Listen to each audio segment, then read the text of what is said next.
దృష్టి లోపం ఉన్న వాళ్ళు అద్దాలు పెట్టుకోవడం చాలా అవసరం. ఈ అద్దాలు మాత్రం రెగ్యులర్గా యూజ్ చేయాలి.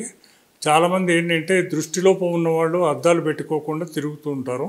దీనివల్ల ఏంటంటే దృష్టి లోపం పెరగడమే కాకుండా వాళ్ళకి కంటి చుట్టూ పిగ్మెంటేషన్ కూడా వచ్చే అవకాశాలు ఉంటాయి. దీనికి అంటే చాలా మట్టుకు ఏంటంటే కంటి చుట్టూ ఉలయాకారంలో నల్లబట్టం చాలామంది చెప్తూ ఉంటారు. ఇది ఏంటంటే అద్దాలు పెట్టినప్పుడు ఆ ఫ్రేమ్ వల్ల కూడా జరగవచ్చు, రియాక్షన్ వల్ల.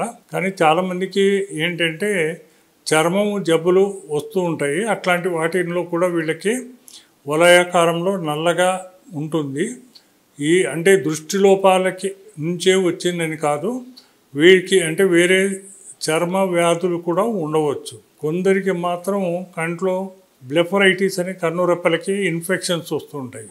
ఆ ఇన్ఫెక్షన్స్ వచ్చినప్పుడు తెలిసి తెలియక కొందరు ఆర్ఎంపీ డాక్టర్ల సలహా తీసుకొని కార్టిజోన్ ఆయింట్మెంట్ పెడుతూ ఉంటారు. దీనివల్ల చికిత్స తొందరగా కనపడినప్పటికీ కంటి చుట్టూ పిగ్మెంటేషన్ వచ్చే అవకాశాలు ఉంటాయి. కాబట్టి ఏంటంటే కంటికి ఏ చిన్న జబ్బు వచ్చినప్పటికి కూడా మనం ఆలస్యం చేయకుండా కంటి డాక్టర్ను, క్వాలిఫైడ్ పర్సన్ను సంప్రదించి మాత్రమే చికిత్స చేయవలసి ఉంటుంది.